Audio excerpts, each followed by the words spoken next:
এটা ছিল আমাদের সিলেট ভ্রমণের প্রথম দিন।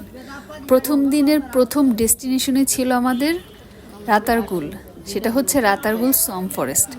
রাতারগুল সোম ফরেস্ট আমরা যেখানে অবস্থান করেছিলাম সেখান থেকে প্রায় 21 কিলোমিটার দূরে ছিল এবং আমাদের সময় লেগেছিল প্রায় 1 ঘন্টার মতো। রাতারগুল জায়গাটা এত সুন্দর, এত নিরিবিলি, এত নির্জন এবং খুবই অসাধারণ একটি জায়গা। আমাদের সবারই খুবই ভালো লেগেছিল এই জায়গাটিতে গিয়ে, এবং এখানের পরিবেশটাই একদমই অন্যরকম ছিল। নিচে পানি, উপরে গাছ, গাছ আর গাছ, যেদিকে তাকানো যায় শুধু গাছ। মাঝখান দিয়ে একটু নদীর মতো ছিল, কিন্তু দুই পাশ দিয়ে শুধু সুন্দরবনের মতো বন আর বন।